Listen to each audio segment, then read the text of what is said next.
The Mayo Experience. Mayo Experience. Mayo Experience.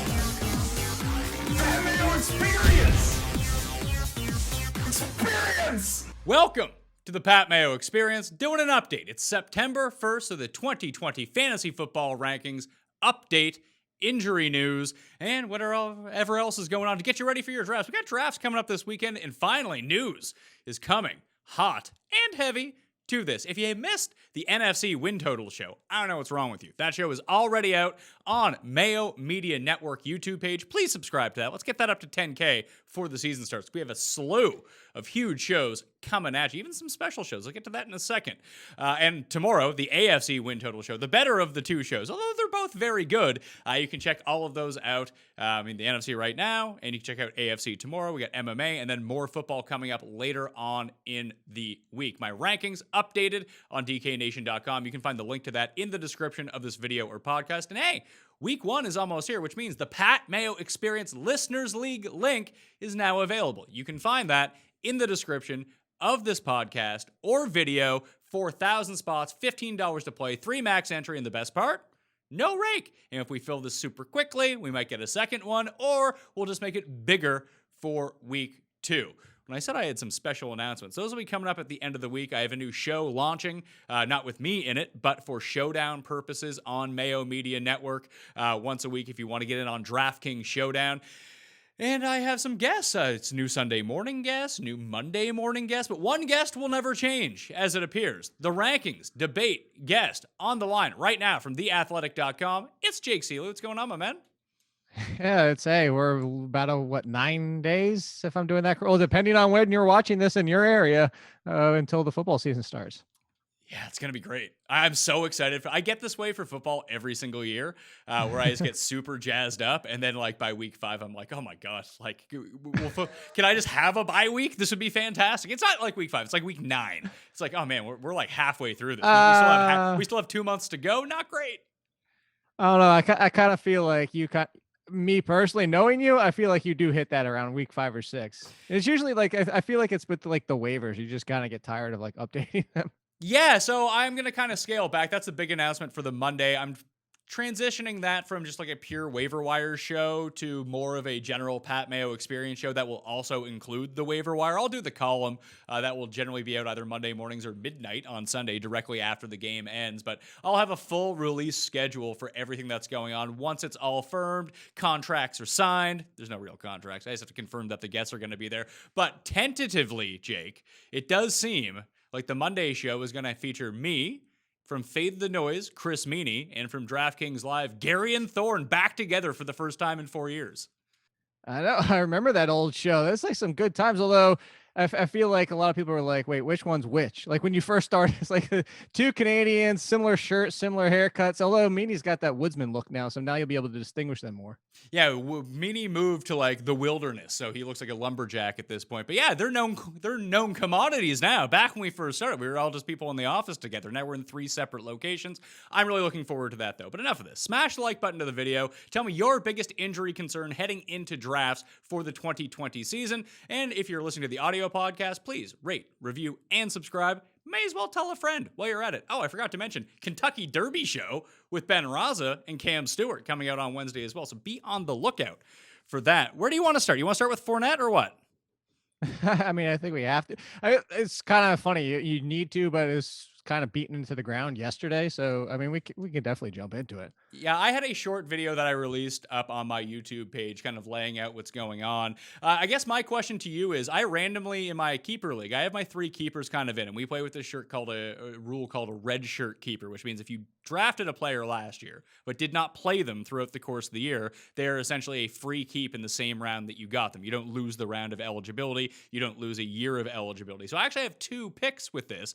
It was a very easy decision before yesterday. It was either going to be Noah Fant in the 12th round or Rykel Armstead in the 16th round. Now, my problem is Armstead kind of reeks, and do I even want a Jacksonville running back?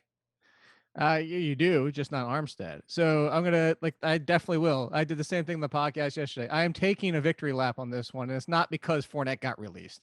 It's the oh, Chris Thompson's not going to affect him that much. Pushback. I got this entire offseason. I kept saying it's going to be about 50% of the passing game work, potentially some of the carries, not directly to Chris Thompson, but to Armstead or Zigbo, or Emory Hunt loves James Robinson. But that's the issue here, is that I don't want any of them. I want Chris Thompson. I want Chris Thompson, who has been an RB3, one of your favorites from back in the day. I'm pretty sure he was on that team that you had in flex that Jay Gruden loves, and he's going to have his role. He's not going to rush 100 times, but he is somebody that can be James White for the Jacksonville Jaguars, who we all keep saying they're assuming they're going to be passing a lot, and that's why everybody was over Gardner Minshew and Chenault being a nice rookie, and Chris Conley and all the, like, obviously I'm skipping right past the big name there, but Chark is going to be huge. Passing game is going to be huge. Everybody loves it. Well, who's in the passing game? Chris Thompson. Forget the other three. This is the Patriots. Don't try to figure out the rest. Just take the one guy you can trust.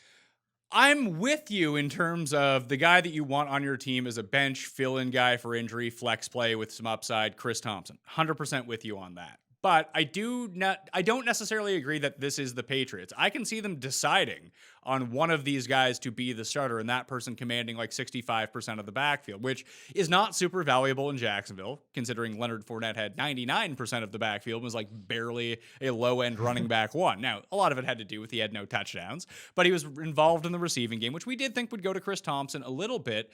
But I think if you can get this right, like back to my question, like it could be Armstead. If Armstead is a 60, 65, 70% ball carrier for the Jags, and he's on the field that much, he does have value of some sort. Would it be worth me rolling the dice and keeping him in the 16th round, do you think?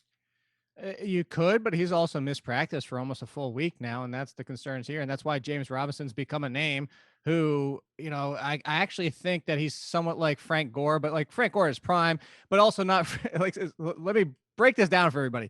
He's Frank Gore's skill set in the fact that he does everything really well, but he's not like, oh my God, look at that elusiveness. Oh my God, look at that trucking power. Like he's just good all around. And I think that's valuable, but I don't know if that kicks aside a Zigbo. I don't know if that kicks aside Armstead, but you would have said Armstead definitively a month ago. But again, he's been missing practice, and that's why James Robinson's starting to get some noise.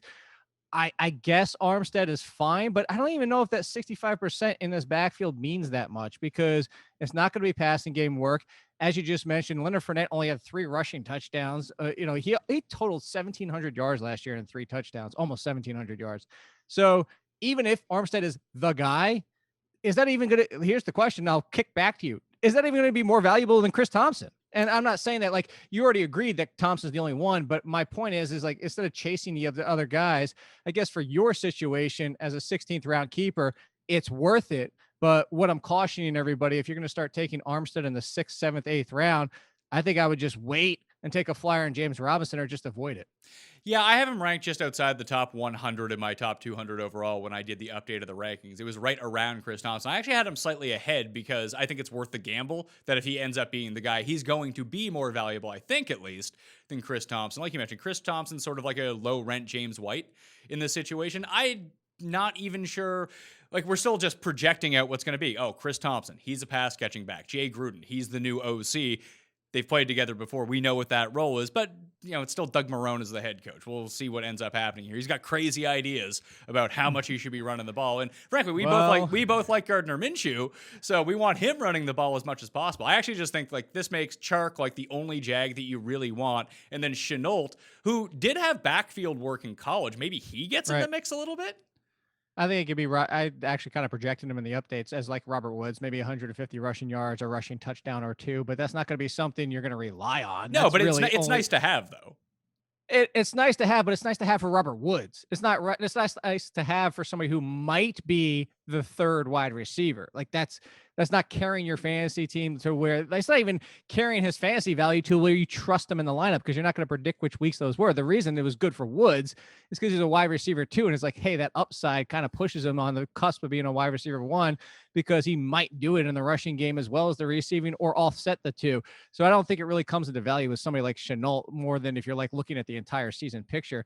The one thing I will say, like, you go back to Marrone, this team, and I don't buy it because it's coach speak, but this team is also talked up. They like Chris Thompson rushing ability inside the 5-yard line. Like, I mean, I don't think Chris Thompson is going to be the guy at the goal line, but that's part of the reason why I go back to, like, I don't know that it's going to be anybody. And just, again, if you can get it at value, do it. Like Armstead, but I'm just not gonna like. I updated my projections, and Armstead for me fell into like the Bryce, Love, Duke Johnson, Chase Edmonds backup guys type of stuff. Yeah, I think he's on that level, but with the chance to actually earn But the more starting, upside. but because he can earn the starting job week 1, I think I'll keep him where I have. I might bump up Chris Thompson a little bit. I do agree that Chris Thompson is definitely the safest. Probably if you're going to go into the draft, the one that you probably take the highest is Chris Thompson. If you need that, like especially if you're playing like 0 RB, or you just need like a third running back or something like that, the floor that Chris Thompson presents is pretty valuable. You mentioned Robert Woods. His teammate Cooper Kupp was reported by Adam Schefter to have a low ankle sprain, but now it's just being called quote unquote knee soreness. You worried at all? Mildly. I'd say that if it's going to come down to like a tiebreak decision, if you're thinking Kupp versus blank, just go with the other option if you don't trust McVay and the fact that like I feel like he's done this before with everybody. Like Darrell Henderson's gonna be fine for week 1. Everybody that gets hurt on his team is like, oh no, they're fine. It's whatever. They like get shot in the arm and he'll be like, he just bruised his elbow. It's fine. Like I don't trust McVay for a lot of things. Like he's an amazing offensive mind, but I don't trust his speak very often. And if Cooper Kupp, the fact it's a sprain, obviously, versus, just being a nick up is going to be a big difference in the fact of how much he's going to be able to cut, especially with how he plays. So week 1, I mean, I think, and this is why it's like, we're not really going to know until week 1. And if he's splitting more with Josh Reynolds, that's going to be a big tell of like how healthy he is. So that's why I say I would use it as a tiebreak. I'm not knocking him down a lot, but if you were thinking Cooper Kupp versus AJ Brown, I would go AJ Brown. I already went Brown already, but if you were having that debate. It just makes me love Robert Woods, who I love even more at this point, especially right out of the gate. Sean McVay is Don't you have him in the top 10? Oh yeah, top 10 at receiver. Robert Woods is the guy that you want in the Rams. You take him in like the 4th round or late 3rd round. That guy's going to be a wide receiver 1. Count on it. All right. Oh, congratulations to you. I saw your Fantasy Pros ranks in terms of accuracy. Our defense ranks that we combine on. Number 1 for the year out of anyone. I told you that was going to happen. I told you and I were nailing it out of the park. It's like hitting it, nailing it out of the park, whatever. I said that was working perfectly. Is you just went off your gut. Well, not gut. You went with what the big tell is. Well, I'll let you explain it because that's where you came from. You explain your side of it. And then I went with my side of it and I kind of combined our rankings and it came out to number 1 in accuracy. Yeah. So the big thing that you want to do for defenses, and this is kind of, useless for like the first 4 or 5 weeks of the season, but once you get a deeper sample into the season, if you just use, DVOA, let's just throw it out there. So you go to Football Outsiders and you use adjusted sack rate for offensive line, adjusted sack rate for defensive line, and find the ones that are good and find the ones that are bad. And I'm not even talking about like, oh, this defense is so good, because there's a lot of bad defenses that actually have a really good pass rush and have a good adjusted sack rate. And all you're actually looking for fantasy defenses are sacks and pressures. That's all you really want, because sacks, are a point anyway. Pressures lead to bad decisions, which lead to interceptions or fumbles, which could result in touchdowns. That is it's not an obvious predictor, but the more you give yourself an opportunity to create these pressures and create the high scoring, you're just going to be a better fantasy defense. You could be playing like someone like the Colts week 1. I mean, the Colts playing the Jags, we don't know how everyone's going to look, but that seems like a very good matchup, and it could be. But if that's just a game where the Colts win like 14-3 and there's no interceptions and no sacks, well, that doesn't really mean anything from a fantasy perspective. You're better off having the team that gives up 25 points, but they have 4 sacks and a fumble return and everything like that. That just is more conducive to fantasy, and where every other position has been perfectly scouted out so far. Like, everyone knows what to look for with receivers, for running backs, for tight ends. It seems like people just don't think about defense because they think it's completely random, but it's not. No, and you're 100% right. And, they're one of the top defenses this year, so it's not like going to take anybody by surprise. But to your point, for week 1, you look at a team like the Steelers, who should be able to obliterate the Giants defense, and then the Giants are going to have to pass, and Daniel Jones has turnover issues, and they pressure the quarterback. So that's just, again, that's a top 5 defense. But just to go to your point, here's a good one for last year. The Washington Footballs last year, good front 7, good pass rush, one of the worst defenses in the league, but they put up fantasy points because of that. Yeah, it's just a very sneaky way, whether you're playing on DraftKings or whether you're just streaming week to week in your season-long fantasy league. It's usually the best route to go. Here's one for you. You're doing a draft right now or this weekend, and this situation hasn't resolved itself as of yet. Is Alvin Kamara holding out, Jake? I don't think he is. At this late in the game, this just feels like, all right, I'm done practicing. I'm ready for the season. Are you sure? Are you sure? Because if not, this could go horribly wrong for whoever has like the 4th pick. No, I really don't. Also, because there was a report yesterday that said that, they both sides are optimistic to get something done. Again, it's like, I just want my running backs healthy. Like, I don't want to just like have them ready for week 1. So, I don't want to be that guy. Like, me, I always support players getting contracts and being able to get the most they can before their career is potentially over tomorrow. But at the same time, I just want, for fantasy purposes, selfishly, them to be healthy. So if he's going to sit out this couple last days of practice, I'm fine with it. It doesn't sound like it's a major concern. Dalvin Cook or Arif Hassan for the Athletic is already coming, who covers the Vikings, says he doesn't expect Cook to miss any snaps unless it's injury related. So all these holdouts just kind of feel like they learned from the Melvin Gordon and the Le'Veon Bell. Like, you really got not a lot to stand on. And second of all, even if you do, it's probably not going to be what you want the Le'Veon Bell contract to look at. So I'm not concerned. Maybe call me crazy, but all the reports for both teams sound like nobody's sitting out. I'm kind of concerned about Kamara. It would give me pause. I'm not doing a draft this weekend. I'm actually doing it into next week. But if this situation still isn't resolved, like, I'm not taking Kamara in the first round, at least. Like, that would be malpractice, just seeing what has happened in the past to some of these guys who all of a sudden, no, I'm holding out. I do agree with you that I do think this gets worked out by week 1 and it won't be a concern, but you have to factor this in when you're doing it. Like, everyone who drafted Bell that year got burned. And see, but Bell was the entire offseason. Melvin Gordon was the entire offseason. Yeah, and this one is coming in late. Like, I get it from his leverage perspective. Like, they're about to start the season. They've run their offense. But he doesn't have leverage because look how good the team was last year without him.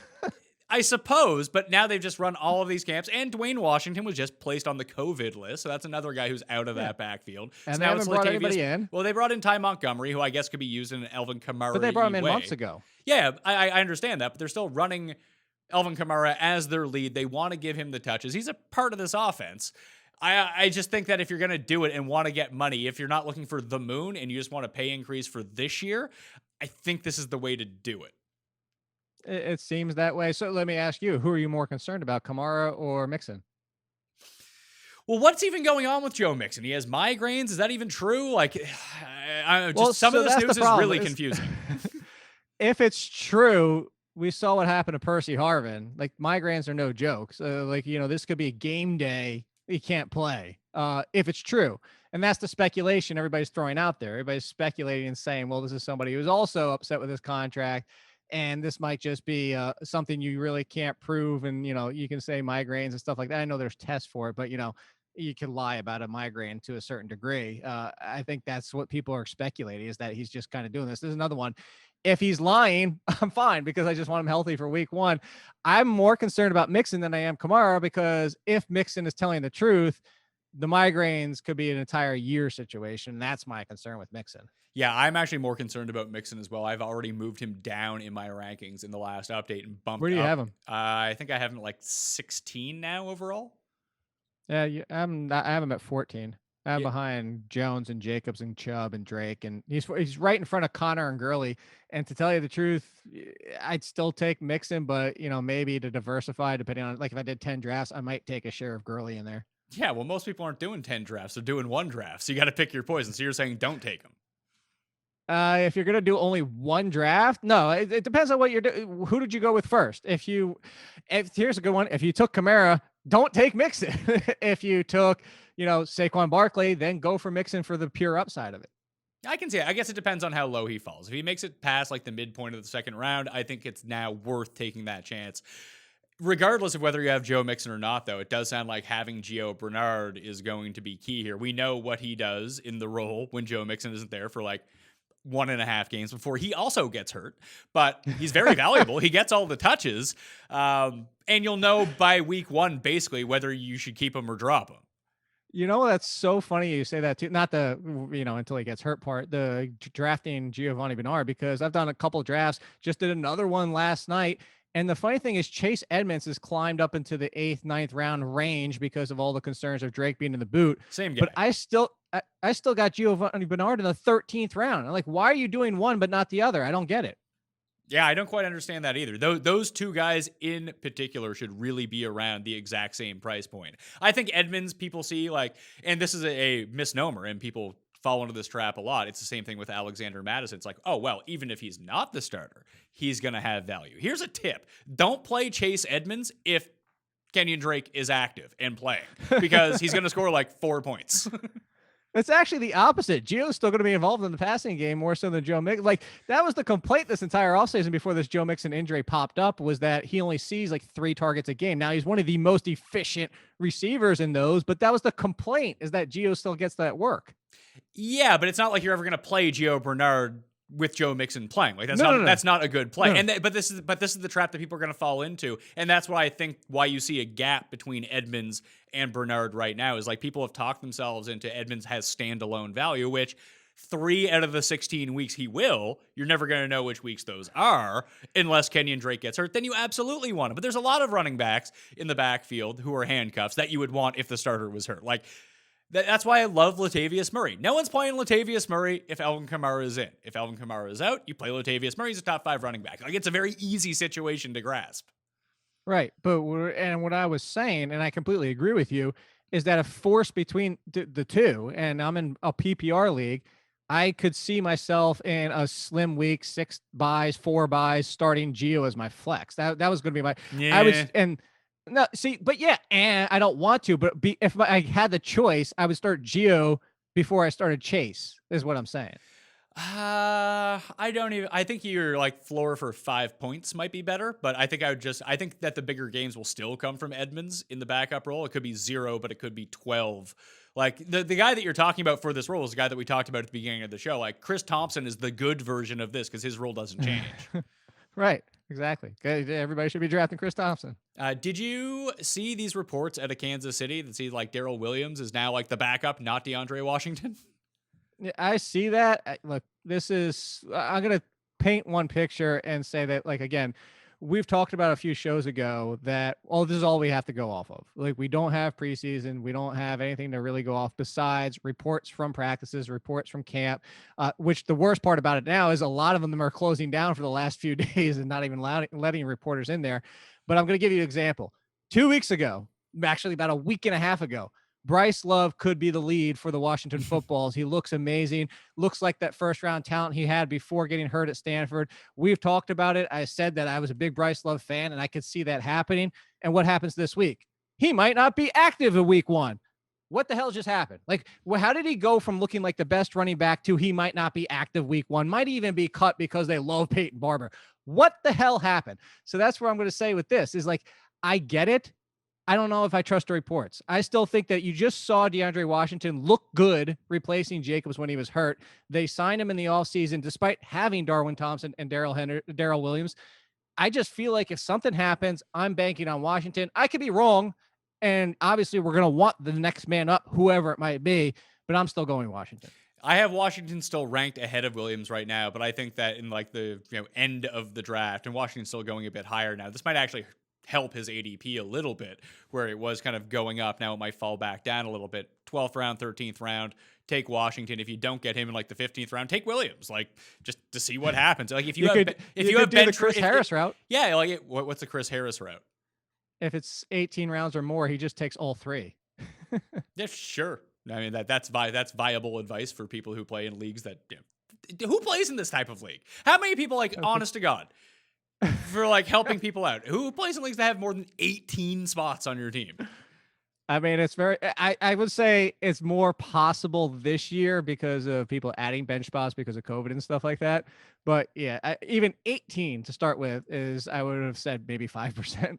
Yeah, I think it's a decent strategy that if you do have all of these bench spots, there's worse ways to waste them than Kansas City backup running backs if you don't know who they are. But I think in most normal leagues, I think you have to make a choice. I'm with you. It's Washington. But if I don't get him, I'm still considering Williams towards the back end if I can hold him for a bit.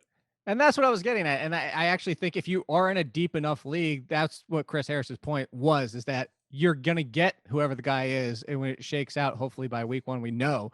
And at this case, like, instead of just saying, well, I'm only putting my 1 throw out there, you're putting all 3, you definitely get the backup option. And who else are you drafting in the 18th, 19th, 20th round anyway? Like, similar guys that potentially you're going to cut anyway. The Eagles are banged up, man. So is that not just the news for the last 5 years? I guess so, but Alshon's going to miss at least week 1, it looks like. Regor looks like he is going to miss probably a few weeks with like a partially torn labrum. I had a partially torn labrum years ago. Not fun to deal with. You can still catch a football, but your range of motion is severely limited on that, which, as a rookie wide receiver, you'd probably want it. Miles Sanders is still struggling through this hamstring injury. It's like that happened like 8 days ago, so everyone's kind of forgotten about that. That's still happening at the moment. So I don't know what his status is going to be like for week 1. Wentz is dealing with a soft tissue injury. So that leaves us with the tight ends. We got Goddard and we got Ertz. Someone named John Hightower is, quote, making waves in practice. Greg Ward, Deshaun Jackson, who's now back, and everyone's favorite guy from last year, JJ Arcega-Whiteside. Like, what are we doing here? Are we just drafting Deshaun and moving on? Yes. There's your answer right there. If you can be patient with Rager, obviously he has like everybody was ready to anoint him as the number 1 wide receiver for this team right now, ahead of Deshaun Jackson, who's healthy for right now. But for right now, they would go with both. And I'm telling you, like, what this is going back to like the N'Keal Harry comparison. And the funny thing is, and I'm going to go something I think you and I talked about in the offseason. I know I said it several times, so I don't remember who I said it to. But I brought up Arcega-Whiteside, and I said, why is everybody immediately giving N'Keal Harry a pass for last year? And everybody's just dismissing Arcega-Whiteside like he's done. His career's already over. Both rookies who highly disappointed, both rookies who were taken very highly in last year's draft and thought of very highly by the draft community, and we're writing off one and not the other. That was my point back then. Well, what's happened since then? N'Keal Harry's news has been crap. He still can't separate. Nobody likes him. Cam Newton's been working with Sanu better. He's been working with Gunnar Uzu, whatever his last name is. And yet, on the flip side, we're getting Arcega-Whiteside looks good, could be pushing for the opening day starting spot across from Deshaun Jackson. So I say all that to, instead of taking N'Keal Harry in the 9th round when people are just like, oh, he's going to be good, why not just take Arcega-Whiteside in the 13th with him potentially, hey, maybe he's the one that bounces back faster than Harry does. Where would you draft Reagor now? I still think he's worth owning at this point just for the upside. Yeah. Well, now you have to be patient because you're going to have to keep him on your bench. Yeah. And I say that because there might be some weeks where you can't even make waiver moves because you're going to have to take him out of your IR because it could be a week by week where he's back, not out on Tuesday, Wednesday, and then he doesn't get put out until Friday. So I say that with the patience because it's not somebody you could just put on your IR and stash for 6 weeks like he's on the pup. That's what I just threw that out there for that reason, because that reason is why I would wait until probably the 10th or 11th round where I know I already have like a bench 2 or 3 guys in front of him. And now I can have that safety where I don't have to stress him being on my bench. You worried about Miles Sanders?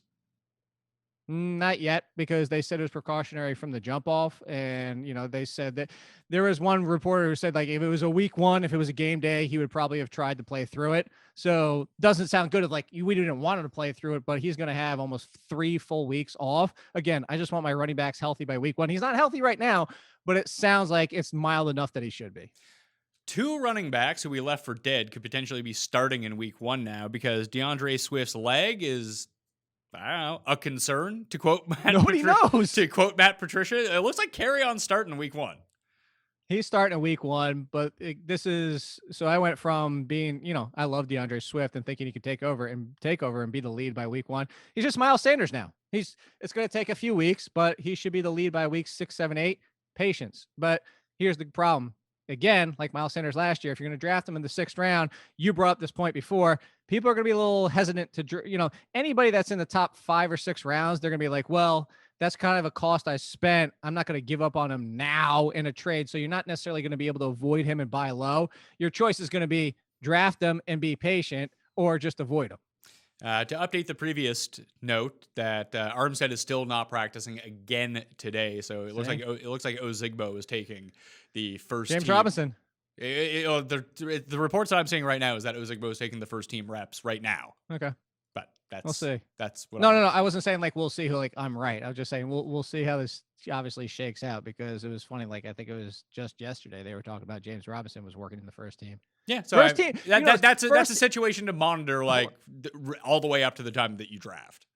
Right. And in this situation, if Ozigbo is getting first team and Anderson's only getting second team, that tells you something. on the flip side, I want to throw out something we've talked about last year, and I don't think we've mentioned it this season, but to remind people, first team reps are often overrated because if you're evaluating players, you can't evaluate them when they're playing with the third team unless you don't even care and they're not even going to make the roster. If you're going to evaluate somebody like a running back, you're going to give them first team reps. We've seen this before. First team reps doesn't mean they're the first option. It just means they need to figure out, is this somebody that deserves to be in the conversation? So if you see both of these guys getting first team reps, they're trying to evaluate. If you see one getting first team and the other one's only getting second team run, and that's where the Bryce Love news came from, is that he wasn't getting any first team reps, then that's where your concern starts to come in. Okay. The second of the running backs that look like they might have a starting job week one, and we didn't really think that Frank Reich said that Jonathan Taylor might have a good role in the passing game. And it's like, oh my God, Naheem Hines is going to the bench. But again, it looks like Marlon Mack could be the starter week one there. I know we kind of thought that could be the case, but just assumed it wouldn't be. But now we're here and it looks like it is.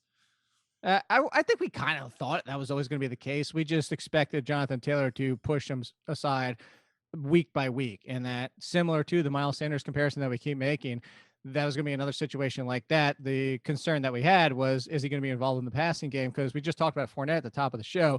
Jonathan Taylor's a better pass catcher than people realize. He even said so himself. He hates the fact that he's coming from Wisconsin. Everybody just assumes Wisconsin running backs can't catch. Is that, like Fournette, he's more of a dump off, kind of like, hey, I'm going to screen it out to you, dump it off to you, you go make the yards after the catch, versus actually running routes like Naheem Hines will. So you like to hear the news that all three of them are going to get worked in the passing game, but what does that mean? Like, it's probably Hines is still going to see 50 plus targets. Taylor and Mack might see, Taylor might see Mack's passing game work, which was, as we know, very little. Potentially. It's a weird situation. Do you think that if you had to own one for the season, now we both think that these guys get usurped and they lose their job, but between Kerryon Johnson and Marlon Mack, which one would you actually want to draft? And you can't say neither. I would say Kerryon, because Swift is banged up, and if he's starting more behind the ball than Jonathan Taylor is. Okay. A few more news items before we get out of here. Chris Herndon limps off the field at Jets practice today, so probably don't draft him. Did the Jets have anyone left to throw to besides Jamison Crowder? No, that's what made Chris Herndon so appealing. This is the same guy people wanted to be a tight end one last year and then missed these, suspension and being hurt. If this, I just hope this is minor. Like, if this is a 1 day thing, hopefully, and just got tweaked and just wanted to make sure, I still fire him up as somebody as a tight end too that could potentially return tight end one value, because you just said it. Who else is he throwing to? Brashard Perriman, hurt. Denzel Mims, hurt. I mean, they're signing dudes off the street. Chris Hogan. Like your boy, Chris Hogan, is back on this team. Jamison Crowder is, as what I keep saying, Jamison Crowder is poor man's Terry McLaurin, and Chris Herndon was walking into basically looking at 100 targets himself. But oh God, this would suck if he's hurt again. Yeah, I like Crowder this year. I just think almost like how I loved Cole Beasley last year in Buffalo. I think that Crowder can just kind of double those. Cole Beasley? What's that? Yeah, he's like the Jets Cole Beasley, but better. Don't let him hear that. That Cole Beasley's going to be sad. You're the only fan left. I love Cole Beasley. Me and the Bees. Exactly. Me and the Bees, exactly. We got a connection. That guy, if I need a quick 7 catches for 41 yards and maybe a fumble, Cole Beasley's my guy. Maybe a fumble. Jordan Reed, somehow, we've talked about, the Jets receiving core is all banged up. The Eagles receiving core is all banged up. Ditto for the 49ers, as they keep signing random dudes that I didn't know were still in the league, and then they get put on IR. Jordan Reed has become the favorite target of Jimmy Garoppolo in practice. Maybe because he's the last man standing, but week one, I don't even know who's going to be on the field for them. I still keep going back to Kendrick Bourne. Kendrick Bourne was getting the red zone targets alongside George Kittle. Even with Debo out there, Kendrick Bourne did a lot with little, and it's funny that, you know what? I'm gonna draw another parallel here. Everybody wants to talk up Mecole Hardman. He's on the Chiefs. This is the 49ers. I'm not comparing the teams whatsoever. But everybody talks Mecole Hardman and how much he did and how many touchdowns he scored on how few receptions and targets that he had. Well, Kendrick Bourne essentially was doing the same thing. He was just taking every target he did and scored half the time. So I'm not saying this is going to be oh, look out, this is going to be a world breaker, but your boy here, I think, hey, you're not going to like it because you don't ever like any of mine, but I put Bourne with the colon, I put Resurrection, like one of the movies, but there you go. I know you don't like it. Yeah, I'm out on that one. Just call him KB. No, but you need to come up with a nickname for him. That's my point. I'll work on it, as I know. Defenses and nicknames, the only two things that I can get right during the fantasy football season. That's why you're here for the rest of the stuff. Like I said, you leave the nicknames to me on this one. I'll brainstorm. I'm asking you to come up with one. I'm gonna brainstorm, all right? Either it comes right away or I gotta think about it for a second. Lamar Miller activated by the Patriots. Don't care. Don't care? Okay, moving on. No timetable for DeVante Parker in his minor injury. He's, like you said, riding Peloton on the sidelines. I do care about that. So I've been one of the highest on DeVante Parker. He's inside my top 20. It has been because even with Preston Williams, it's just going to be so much going to both of them. Like, why are we complaining about DeVante Parker? But this is a little bit concerning. I would still confidently take him as my wide receiver 3 because that's still, you were getting him as a wide receiver 3 this entire time anyway. But now I'm looking at my rankings and I actually had Cooper Kupp right behind him. Cooper Kupp's just popped up and they said he's fine. Parker, this has been a week now. So I think I would lean towards Kupp. I'd lean probably Tyler Lockett. I would definitely go Terry McLaurin. That's not even a question now. I'd probably even go Tyler Boyd at this point. I just took him last night in another draft. I think Tyler Boyd's being disrespected. You know, can't do it with AJ Green on the field. Can't do it with AJ Green off the field. Like, make up your mind. He did it with both, and he's just good. All right. That'll do it on the Pat Mayo Experience. I think he's on the sidelines. He has this membership to Peloton. He doesn't want Ty to let him out of Thailand that easy. He's got to burn his calories. I was gonna say that's like a $40 a month membership. I understand. Yeah, you can't have that going to waste. Anyway, Jake, tell everyone where they can find your rankings. Oh, over at theathletic.com. Actually, if you go to the rankings right now, depending on who you are, how lucky you might be, you might get 40 or 50% off if you scroll to the bottom and you haven't subscribed yet. That's not going to last long, so go do that. But in any case, I tweet everything out at AllInKid, as you mentioned at the top of the show. That's the easier way to find it. Yeah, at AllInKid on Twitter. At the PME on Twitter. I'm also on Cameo, Jake. Did you know that? If I've already done a few. You told me last time. It's a ton of fun. I've been doing draft orders for people. I've been talking shit to people's league mates. Cameo.com/thepme. If you want me to do whatever, you just let me know and I'll accept or I'll decline. Give him a nickname. I've accepted them all so far. Fill in the minute. Not that hard for me. I can just kind of go on, and I got to pace myself a little bit better. Rankings up on DKNation.com in the description of this video and podcast as well, just like the Listeners League link, just like the NFC win total show, AFC tomorrow, Kentucky Derby tomorrow. So much content coming at you, and we'll probably have some more updates for injuries as well. I'm Pat Mayo. Smash a like, sub to Mayo Media Network. I think that's everything. I'll see you next time. Pat Mayo Experience! Experience!